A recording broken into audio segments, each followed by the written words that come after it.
Hi, this is Sarah from ForeverQuilt. I promised you in the last newsletter that we would do a restoration assessment and show you some of the steps that are done to restore a quilt. Some are easier than others. There's usually issues of washing. You don't want to wash your quilt before you dive in. The first thing you want to do is just take a look at it with an objective eye, I guess I'll say.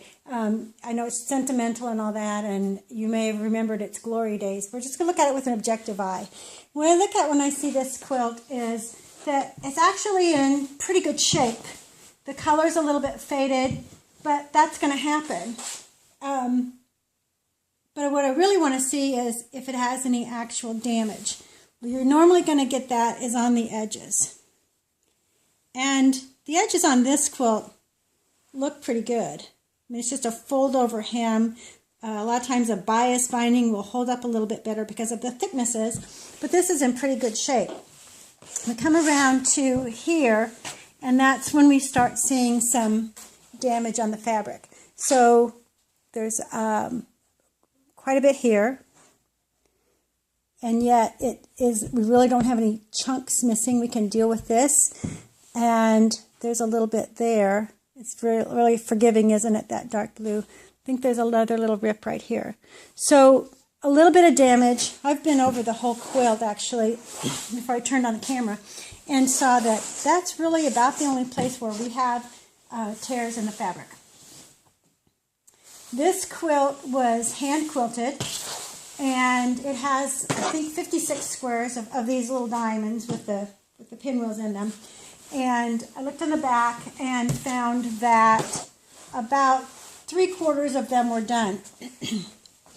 Now, this quilt was given to me on a cold and rainy day, so I turned on the fireplace and just started picking them out. I think I've got them all picked out.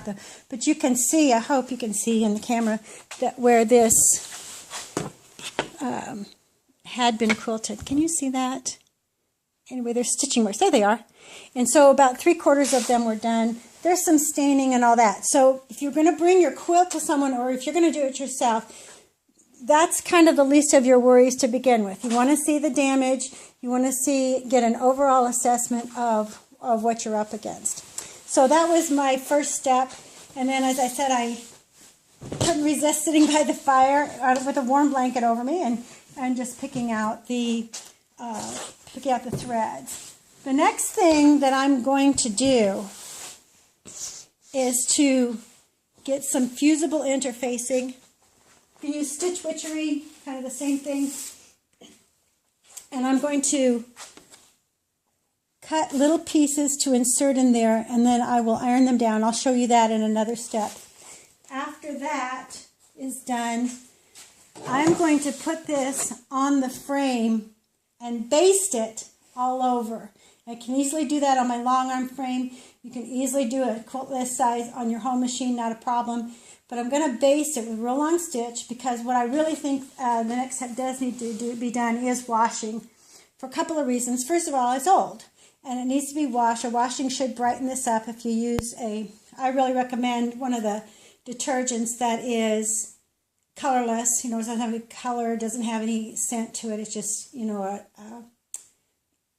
a neutral. It doesn't really add anything in. It's just going to brighten it up. And it's cotton.